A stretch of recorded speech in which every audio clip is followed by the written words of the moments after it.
السلام عليكم. لكل اللي بيشوف الفيديو ده دلوقتي يا ريت يكمل معايا الفيديو للآخر، لأن الفيديو فيه تفاصيل مهمة جدا.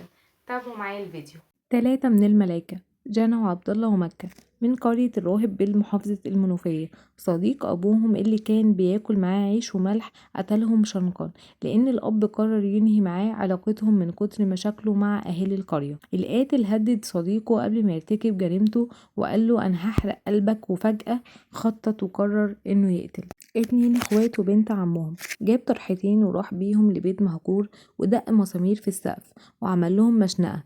انتوا متخيلين؟ وخنقهم وعلق عبد الله وماتوا. طبعا عبد الله لقوه في المسمار متعلق من هدومه. قدر يستدرجهم لانهم اطفال وبيفرحوا باقل حاجه. ادى للبنوته الكبيره عروسه زي ما انتوا شايفين كده في الفيديو وهي ماسكاها، وهو علشان صاحب ابوهم وبيشوفوه كتير فاطمنوا له. وزي ما حضراتكم كده شايفين البنوته وهي بتضحك له وهي راكبه العجله وفرحانه ومبسوطه وفاكره انه ممكن هيلعب معاهم او هيفسحهم شويه. استغل براءتهم واستدرجهم للبيت وخلص عليهم. حسبي الله ونعم الوكيل فيه. لا، وبعد اللي حصل والدهم كان عمال يدور عليهم علشان زوجته اتصلت بيه وقالت له لسه الاولاد ما جوش من الدرس.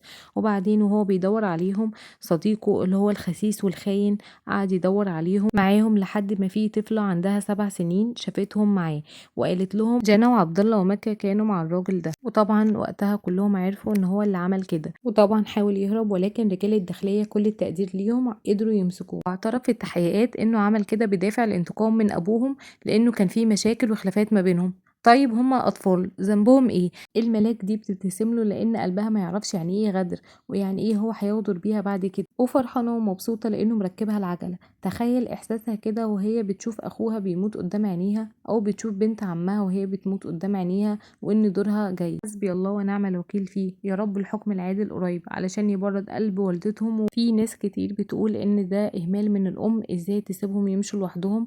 طبعا يا جماعه انتوا عارفين ان دي قريه ومعروف ان في القرى كلهم بيعرفوا بعض ويعني بالنسبه لهم امان، ولكن للاسف ما بقاش في امان لان ده صاحب والدهم اللي اكل معاهم عيش وملح. فللاسف ما فيش امان. ربنا يصبر قلب والدتهم يا رب ووالدهم كمان. وبلاش تسيبوا الاطفال يمشوا لوحدهم ابدا ايا كانت المسافه قد ايه. بلاش تسيبوا الاطفال يمشوا لوحدهم، لازم يبقى حد كبير معاهم. وربنا يحفظ اولادنا جميعا ويحفظنا جميعا، اللهم امين يا رب العالمين. لو وصلتوا معايا للدقيقة دي من الفيديو فأحب أشكر حضراتكم جدا على متابعة الفيديو، وأتمنى من حضراتكم دعمي بلايك للفيديو وكومنت برأيكم تشاركوني في رأيكم، وكمان تعملوا سبسكرايب للقناة علشان يوصلكوا كل جديد أنا بقدمه. والسلام عليكم.